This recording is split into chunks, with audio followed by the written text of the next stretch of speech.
Penjagaan terbaik bagi generasi muda adalah contoh yang baik bagi generasi tua.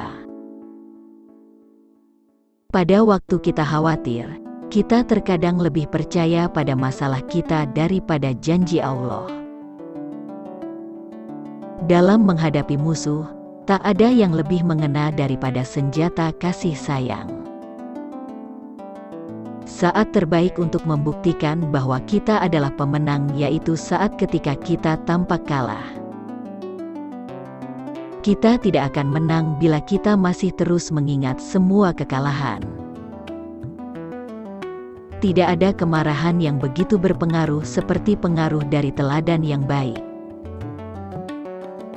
Pembenaran berarti pengenyahan kejahatan manusia dan pelimpahan kebaikan Allah. Orang Islam memerangi kejahatan pada dua front, dosa dari dalam dan kejahatan setan dari luar. Kewajiban berusaha adalah milik kita, hasil adalah milik Allah. Cuma sedikit orang yang rela menjadi kecil, sehingga bisa dipakai oleh Allah untuk melewati lubang-lubang ujian yang sempit. Penjagaan terbaik bagi generasi muda adalah contoh yang baik bagi generasi tua. Kisah hidup Cut Nyak Dien. Cut Nyak Dien adalah seorang pahlawan wanita yang gencar melakukan perlawanan terhadap masa penjajahan Belanda di daerah Aceh. Cut Nyak Dien lahir di daerah Lampadang, Aceh sekitar tahun 1848 dan telah meninggal di Sumedang, Jawa Barat pada tanggal 6 November tahun 1908. Pada masa kecil ia adalah seorang wanita yang cantik. Ia mengerti pendidikan ilmu agama atas didikan orang tua dan guru agama. Selain ilmu agama, ia juga mendapat ilmu rumah tangga dari orang tuanya, agar suatu saat bijak dalam menangani kehidupan sehari-hari. Cut Nyak Dien juga dinikahkan pada usia sangat muda. Ia menikah pada usia 12 tahun bersama dengan Teuku Cek Ibrahim Lamnga di tahun 1862 dan dikaruniai seorang anak laki-laki.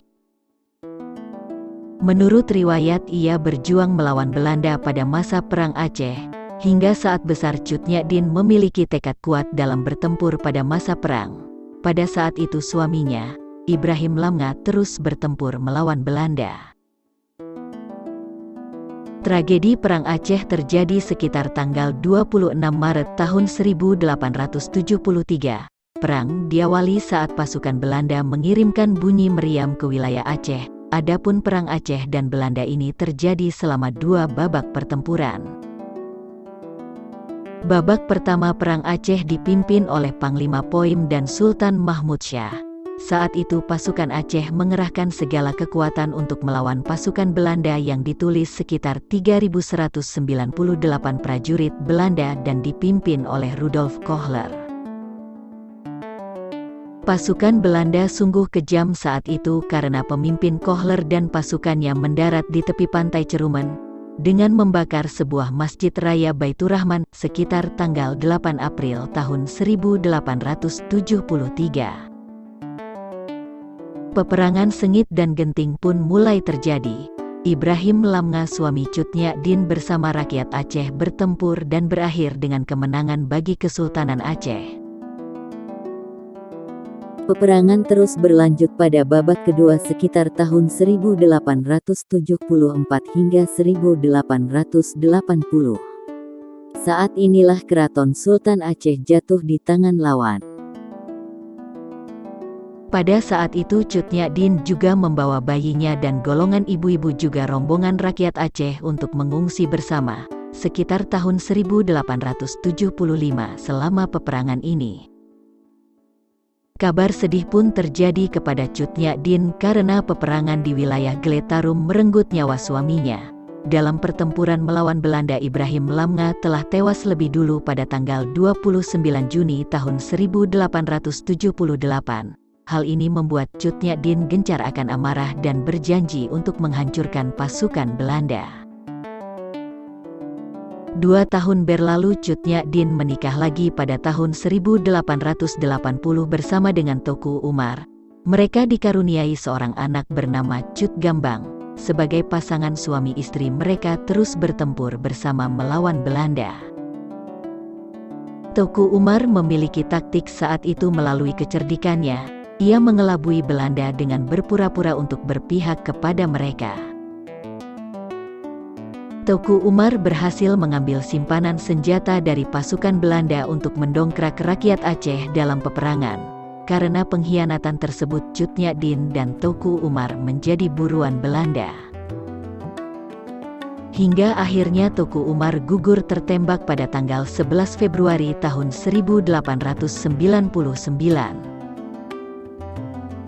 Cut Nyak-din akhirnya meneruskan perjuangannya sendirian di medan tempur, yaitu di pedalaman Melaboh dengan beberapa pasukan kecilnya. Namun beberapa pasukan Aceh dan Cut Nyak-din mengalami kekalahan di tahun 1901 hingga membuatnya dalam keadaan sedih.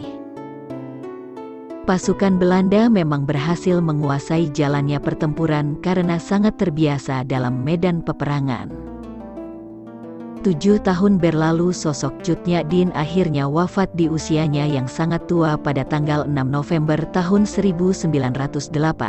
Cut Nyak-din telah tertulis sebagai pahlawan nasional Indonesia melalui SK Presiden RI nomor 106 tahun 1964 pada tanggal 2 Mei tahun 1964 pada pemerintahan Insinyur Soekarno atas dasar permintaan Gubernur Aceh saat itu Bapak Ali Hasan.